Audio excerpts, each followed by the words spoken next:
Savita TV पाहू नकोस, डोळे खराब होतील नको मारा ना.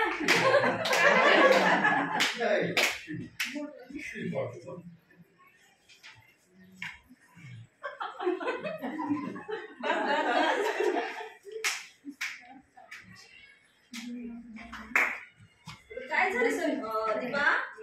काय होतंय? कशाने खूप अभ्यास केला काय? मोबाईल मध्ये ऑनलाईन अभ्यास करत होती काय माहिती? मोबाईल पाहून पण डोळे दुखायला लागले. असे मोबाईल सारखं पाहायचं नाही. बघ बरं ह्या दोघी तेजस्वीने आणि ललिता किती छान खेळताय. जा बरं त्यांच्याबरोबर खेळायला, म्हणजे डोळे दुखणार नाही. काय आलं सविता? डोळे दुखताय कशाने? टीव्ही पाहून का? काय पाहिलं टीव्हीवर? मूल्यवर्धन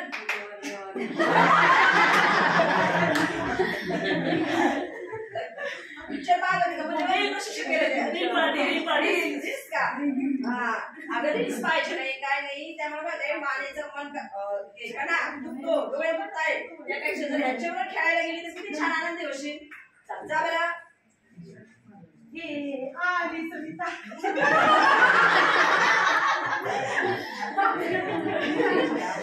बघा ह्या आपण आता पाहिलं की दोघी जणी एक जण मोबाईल खेळत होतं आणि एक जण टीव्हीवर गेम पाहत होतं. म्हणजेच काय करत होत्या त्या? डोळे म्हणजे स्क्रीन टाइम आपल्या मोबाईलचा किंवा टीव्हीवर पाहून आपल्या डोळ्यांना त्रास होतो.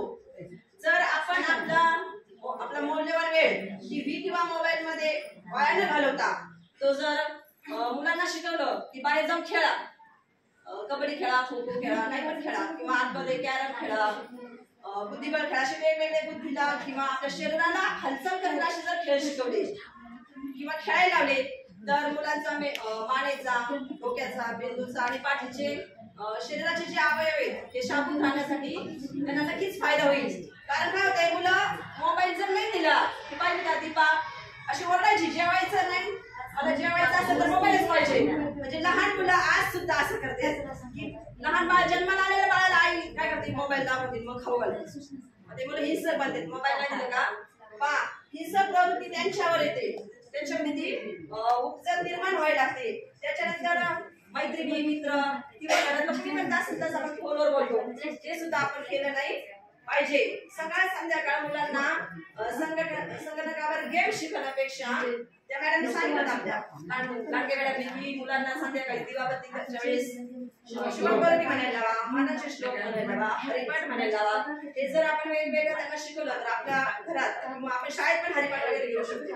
आध्यात्मिक वातावरण निर्माण होईल आणि मुलं एकाग्र होतील आणि मुलांना जास्त जास्त शेजाऱ्यांशी किंवा इतरांशी गप्पा मारण्याची जर सवय लागली किंवा बोलायची सवय लागली मुलं सोशल होतील आणि सारखं सारखं मोबाईल किंवा टीव्ही मध्ये एकलकोंडी न होता सामाजिक त्यांना परिस्थितीची जाणीव निर्माण होईल. मॅडम आमचे सर म्हटले खान अकॅडमी जर नाही सोडवली तर मार्क नाही पडणार, मग कसा मोबाईल नाही वापरायचा? बरोबर आहे. एवढ्यात आपण समजा मोबाईल खान अकॅडमीचे ते पण चांगलेच ना प्रश्न सोडवला. त्याच्यानंतर मुलांना मोकळ्या हवेत जायला लावा. मुलांचा मेंदू तरतरीत किंवा ताजा होऊ शकतो. मोबाईल मध्ये सलग एक तास